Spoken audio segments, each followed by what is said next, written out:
ሰላም ጤና ይስጥልኝ እንደምን አመሻችሁ የዕለቱን ዜናዎች ይዤ ቀርቤያለሁ። የቀድሞ የሰላም ሚኒስትር ታዬ ደንደአ የቀረበባቸው ክስ እንዲሻሻልላቸው ያቀረቡት ጥያቄ ውድቅ ተደረገ። የቀድሞ የሰላም ሚኒስትር ዴኤታ ታዬ ደንደአ ክሱ ይሻሻልልኝ በሚል ያቀረቡት ጥያቄ የፌዴራል ከፍተኛ ፍርድ ቤት ልደታ ምድብ ችሎት አንደኛ ችሎት ዛሬ በዋለው ቀጠሮ ውድቅ አድርጎታል። በአንጻሩ ታዬ አቃቤ ሕግ የሰላም ሚኒስቴር ዴኤታ ብቻ ብሎ በክሱ መጥቀሱን ገልጸው የኦሮሚያ ምክር ቤት አባልና የብልጽግና ፓርቲ ማዕከላዊ ኮሚቴ አባል ነኝ በማለት ይህም ተካቶ ይስተካከልልኝ ማለታቸው ተገልጿል። እንዲሁም ረቂቅ ጽሑፍ 2 ሞባይሎችና አንድ ታብሌት ተይዞብኛል ይመለስልኝ ሲሉ አቤቱታቸውን ያቀረቡ ሲሆን ፍርድ ቤቱ በአቤቱታቸው ላይ ትዕዛዝ እንደሚሰጥበት ገልጿል። የቀድሞ የሰላም ሚኒስቴር ዴኤታ ታዬ ደንደአ ያለመከሰስ መብታቸው ሳይነሳ ቁጥጥር ስር ከዋሉ በኋላ ጨፌ ኦሮሚያ ቢያካሄደው 6ኛ የሥራ ዘመን 3ኛ ዓመት 6ኛ መደበኛ ጉባኤ ላይ ያለመከሰስ መብታቸው ማንሳቱ ይታወሳል። በሰሜን ሸዋ ዞን በጸጥታ ችግር የ12ኛ ክፍል ብሔራዊ ፈተና ተራዘመ። የሰሜን ሸዋ ዞን በወቅታዊ ሰላም ችግር ምክንያት የትምህርት ዘርፉ ስራ በታቀደለት ጊዜ ለመፈጸም አስቸጋሪ ሁኔታዎች እንደነበሩበት በማስታወቅ ያለውን ችግር በተመለከተ ከመምህራንና ርዕሰ መምህራን ጋር ውይይት በማድረግ የሚገኙትን አማራጮች በመጠቀም ስራውን ሲያከናውን መቆየቱን ገልጿል። የ12ኛ ክፍል ብሔራዊ ፈተና ከግንቦት ወደ ሐምሌ እንዲገፋ እንዲሁም የ6ኛና 8ኛ ክፍል ወደ ሰኔ እንዲገፋ መደረጉ የዞኑ ትምህርት መምሪያ ምክትል ኃላፊ አቶ ታደሰ ሸዋፈራ አስታውቀዋል።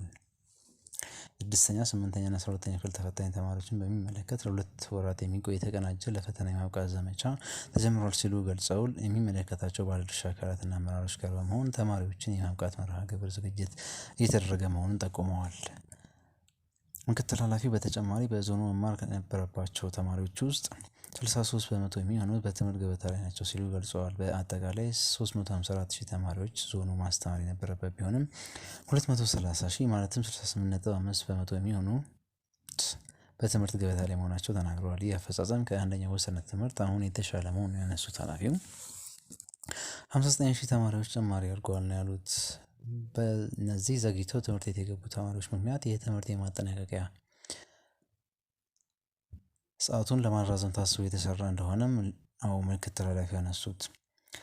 በአሁኑ ሰዓት በዞኑ በአንደኛ ደረጃ ካሉት 1190 የትምህርት ተቋማት ውስጥ 840 የሚሆኑት በማስተማር ላይ መሆናቸውን ጠቁሞ በሁለተኛ ደረጃ ደግሞ ከ59 ትምህርት ቤቶች 54ቱ በማስተማር ላይ ናቸው ብለዋል።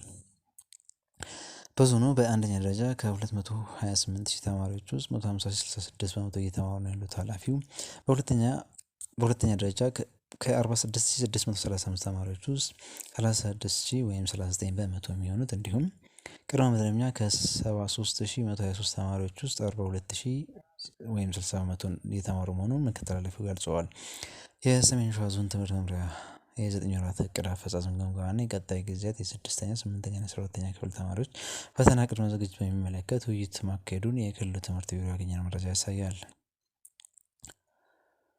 አቡነ ቴዎፍሎስ አለምዑና አቡነ ያዕቆብ በተገኙበት ተይዘው እንዲቀርቡ ፍርድ ቤት አዘዘ። መንግስት በኃይል እንዲወገድና ጠቅላይ ሚኒስትር ዶክተር አብይ አህመድ ተወግረው እንዲገደሉ በህዝብ ፊት ቅስቀሳ ማድረግ ክስ ቀርቦባቸው የ9 ዓመት ጽኑ እስራት ከተፈረደባቸው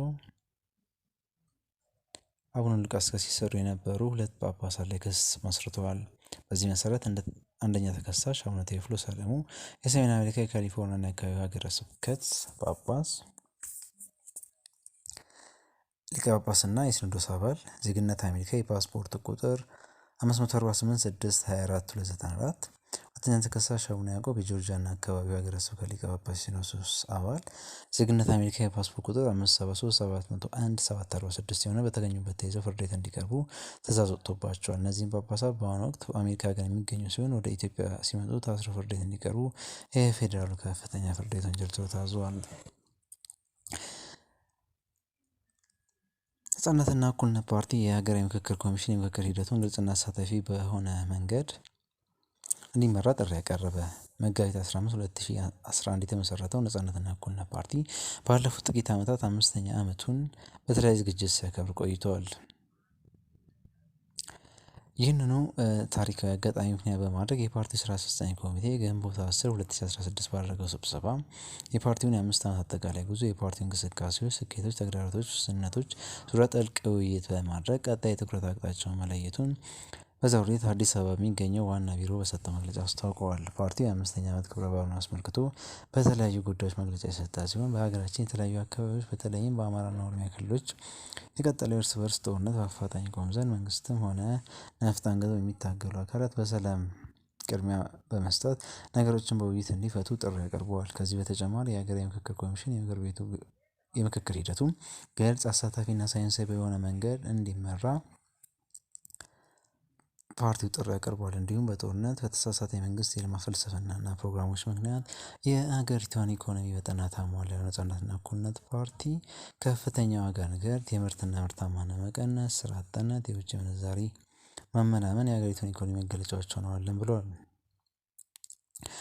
ፓርቲው ሀገሪቷ ካለችበት ውስብስብና የምጣኔ ሀብት ቀውስ ትላቀቅ ዘንድ መንግስት ጥልቅ የማክሮ ኢኮኖሚና የፊስካል ፖሊሲ ክለሳ እንዲያካሂድ፣ ውስን የሆነ የሀገር ሀብት ለአብዛኛው ህዝብ አንገብጋቢ ባልሆኑ ፕሮጀክቶች ላይ ከማባከን ይልቅ የዜጎችን መሰረታዊና አጣዳፊ ችግሮች ለመፍታት እንዲያውል ሲል አሳስቧል።